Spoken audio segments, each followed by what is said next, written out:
Ya, biasa-biasa saja. Biasa main-main dengan teman, biasa kelakar, anak-anak. Insiden bocah SD berinisial YBR yang ditemukan tewas tidak wajar di sekitar rumahnya di Ngada, Nusa Tenggara Timur karena tidak mampu membeli pena dan buku, kini menjadi perhatian serius. Terkait hal itu, Maria Goretti TA, ibu kandung bocah 10 tahun itu akhirnya buka suara. Maria Goretti menceritakan bahwa sebelum tragedi itu terjadi, Y pagi harinya mengeluh pusing dan tidak mau berangkat ke sekolah. Namun karena khawatir ia tertinggal pelajaran, sang ibu pun tetap memintanya untuk masuk sekolah. Hingga siang harinya kabar duka itu datang, sang ibu kaget mendengar kabar anaknya ditemukan kondisi tak bernyawa.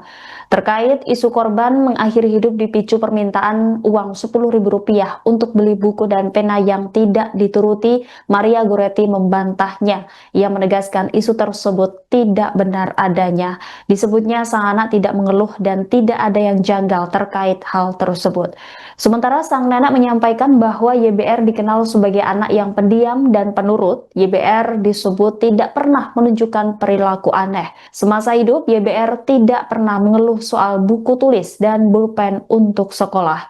Diketahui YBR adalah anak bungsu dari 5 bersaudara. Sejak berusia 1 tahun 7 bulan, ia tidak lagi tinggal bersama ibu kandungnya dan diasuh oleh neneknya di pondok sederhana berdinding bambu.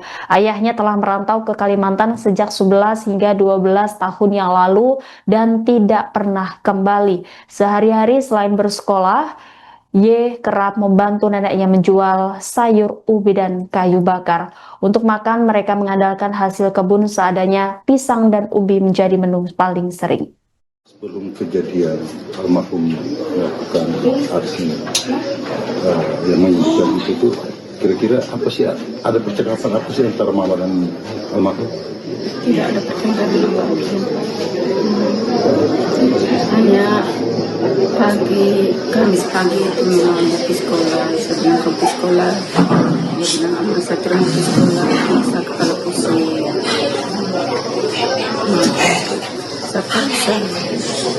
Saya paksa ke sekolah. Nanti di sekolah kalau kau rasa bagaimana, kau izin pulang. Begitu. Tahunya dengar berita jam 11 lewat. Ada gantinya. Mama, benarkah yang isu beredar di luar bahwa hanya karena minta uang 10.000? Itu berita tidak benar itu. Ada tidak almarhum keluhkan sesuatu ke mama seperti itu? Tidak. Ada tidak mama merasa bahwa ada sesuatu yang aneh atau janggal itu? Tidak. Dia omong apa saja seperti itu? Tidak ada omong apa-apa. Yang hari Senin itu dia hanya tanya itu PIP saja. Ini masa punya PIP itu bagaimana syuting. Tidak ada gangguan saya, ya uang banyak, uang dari mana? Itu yang mama terima, saya tidak. Itu PIP belum terima, saya minta keterangan dulu dari desa, baru saya kembali ke atas. Sampai kembali ke atas. Kalau begitu, masa punya uang sekolah belum lunas. Ya kalau tahap pertama itu sudah lunas. Nanti saat terima PIP itu baru langsung potong itu punya uang sekolah. Itu saja. Dia langsung begitu. Mama mengalami tidak kesulitan untuk pembiayaan kebutuhan sekolahnya dia? Maksudnya untuk bayar uang sekolah, untuk sertifikat atau apa? Mama berkecukupan. Kalau almarhum itu kehidupan sehari-harinya anaknya seperti apa? Ya, biasa-biasa saja. Biasa main-main dengan teman, biasa kelakar, anak-anak. Jadi selama ini anak itu sangat terbuka dari mama ya? Tidak terbuka. Jadi ada kejadian apapun dia hanya dia. Kalau kelakar dan kita sih Kalau prestasi belajar mama? belajarnya oke. Dia pernah dapat peringkat tidak? Biasanya kelas 1 itu tingkatnya 2. Seorang siswa kelas 4 SD di Ngada, NTT ditemukan meninggal dunia di sekitar tempat tinggalnya. Pihak sekolah menyatakan bocah yang diketahui berinisial YBR itu dikenal sebagai siswa yang berperilaku baik dan tidak pernah menyampaikan keluhan selama mengikuti proses belajar mengajar. Kepala sekolah mengakui keterbatasan pemantauan kondisi sosial siswa termasuk kebutuhan perlengkapan belajar. Selengkapnya akan dilaporkan jurnalis Tribun Flores Charles Abar. Silahkan dengan laporan Anda. Oke, baik, terima kasih. Selamat pagi sahabat Tribuners dimanapun Anda berada. Saat ini saya melaporkan langsung dari rumah duka korban yang terletak di Dona, Desa Narwolo, Kecamatan Jerebu, Kabupaten Ngada.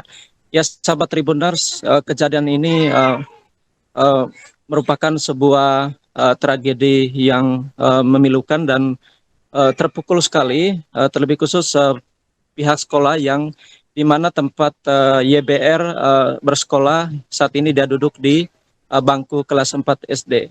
Ya, kejadian ini sangat mengagetkan pihak sekolah karena pada saat kejadian dia tidak berangkat ke sekolah, tetapi pihak sekolah tiba-tiba kaget sekitar pukul 10.30 mendapatkan kabar bahwa korban ditemukan dengan cara tidak wajar, ya, tewas dengan cara tidak wajar di salah satu kebun milik neneknya yang memang tidak jauh juga dari sekolah korban.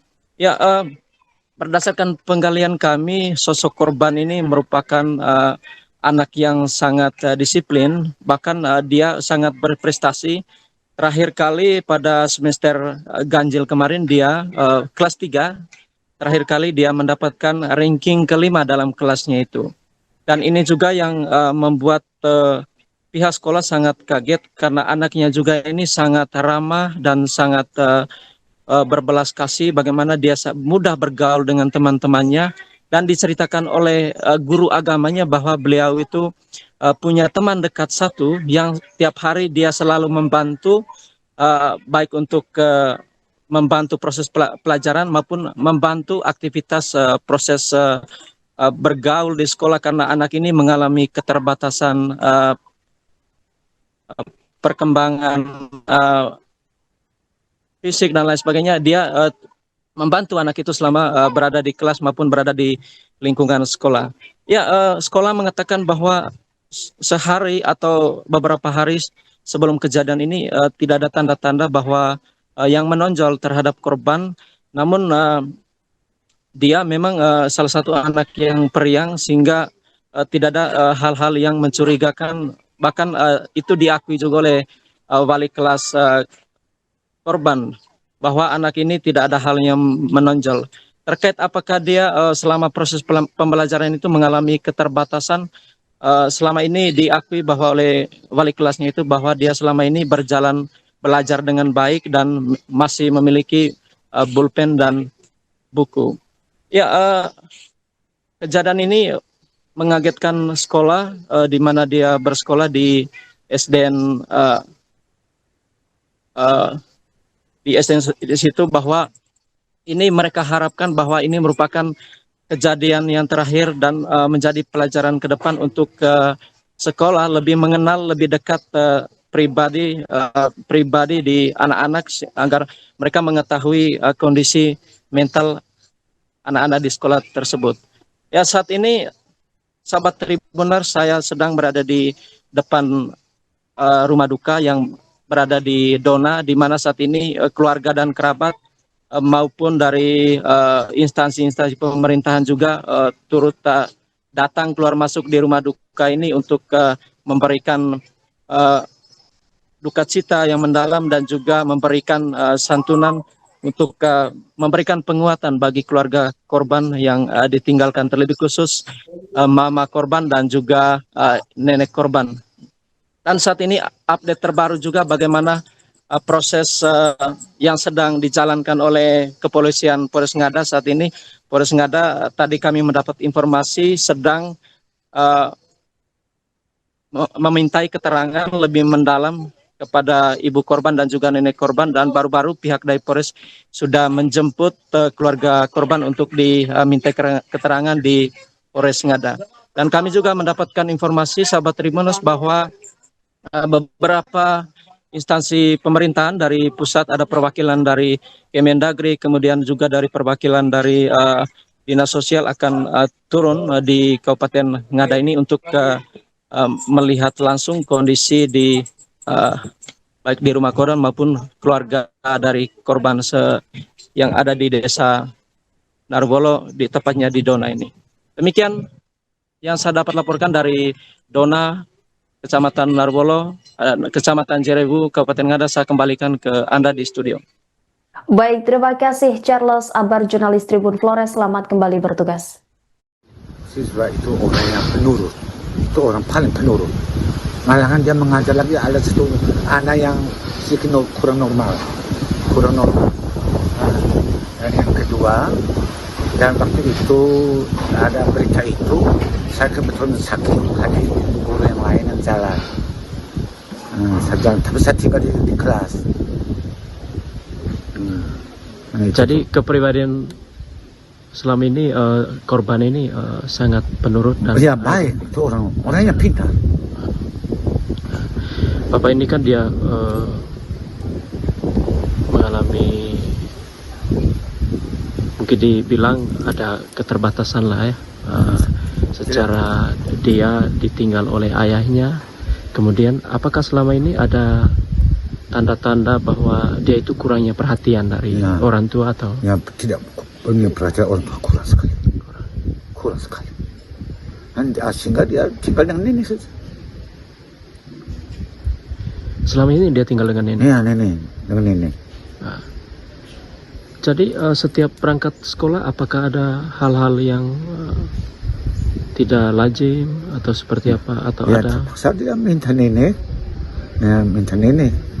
Ada kalau minta mamanya sudah dikasih dia minta ke nenek. Oke. Selama ini di sekolah anaknya gimana? Aktif atau? Aktif. Itu anak aktif. Hanya saat itu tuh yang tidak hadir. Tidak hadir ya. Hari itu, hari kejadian. Hari kejadian. Tidak masuk sekolah. Iya. Bapak ini kan ada informasi di luar bahwa dia ini paginya itu minta sesuatu ke ibunya, katakan ini buku dan pulpen. Kalau Bapak melihatnya selama ini, selama di sekolah, apakah dia mengalami kekurangan? Tahu barang itu. Soalnya mereka kan desa lain. Oh begitu ya. Jadi hanya dia sekolah di sini. Ya, sekolah sini. Oke. Ini apakah ada kejadian serupa sebelumnya di sekolah ini? Tidak ada. Tidak ada ya. Semacam sejarah baru lagi. Oke. Jadi kalau uang sekolahnya apakah selama ini ada kendala tidak terkait dengan? Memang tidak ada, itu kan ada PIP. Ada PIP. PIP, potong iuran sukarela, bukan komite, iuran sukarela. Iuran sukarela ya, itu sekolah itu untuk guru honor. Untuk guru honor. Itu potong dari situ untuk untuk uang komite. Itu. Jadi sebagai tokoh pendidik Bapak dan juga sebagai pengajar di sini di sekolah ini, kira-kira apa refleksi Bapak dari kejadian ini? Saya memang sudah 5 tahun kalau semua balik akrab. Baik anak-anak, guru, akrab kami. Gubernur Nusa Tenggara Timur Melki Lakalena melontarkan pernyataan tegas kepada pemerintah Kabupaten Ngada menyusul kasus meninggalnya seorang siswa SD. Korban tewas tak wajar lantaran persoalan buku dan ballpoint. Namun Gubernur Melki menegaskan persoalan itu bukan sekedar masalah sepele, melainkan gambaran nyata kemiskinan dan lemahnya sistem perlindungan sosial yang gagal menjangkau warga, khususnya anak-anak. Pernyataan keras itu disampaikan Melki saat menghadiri acara launching sekaligus peresmian Fakultas Kedokteran Universitas Citra Bangsa Kupang pada Rabu 4 Februari. Dalam sambutannya, Melki mengaku malu sebagai kepala daerah atas kejadian tersebut. Ia menilai negara dan pemerintah daerah telah lalai dalam menjalankan kewajibannya melindungi masyarakat, terlebih anak-anak yang seharusnya mendapatkan perhatian penuh.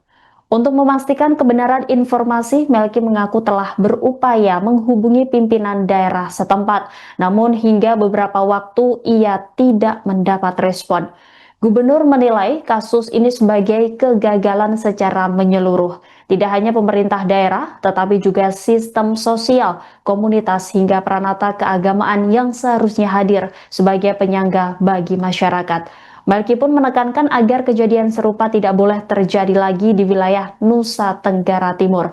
Ia meminta seluruh kepala daerah lebih peka terhadap persoalan di lapangan dan hadir secara nyata untuk memastikan setiap warga, terutama anak-anak, mendapatkan perlindungan dan perhatian yang layak. Ada seorang anak di NTT ini meninggal hanya karena tidak bisa beli buku. Ballpoint.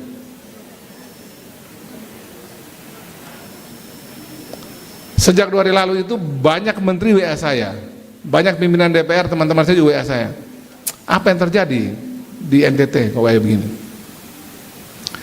Di tengah kita semua bisa duduk seperti ini, masih banyak di NTT ini warga negara Indonesia asal NTT, yang kemarin mati ini asal Ngada, yang mati hanya karena dia miskin.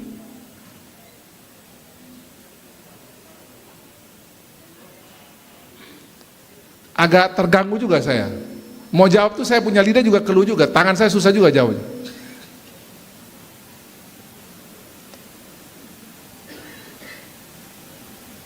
Saya WA pimpinan daerahnya lama sekali kasih respon.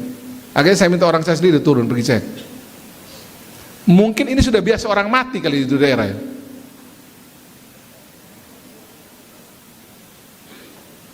Tapi menurut saya ini alarm untuk kita coba agak serius dulu urus soal-soal begini nih.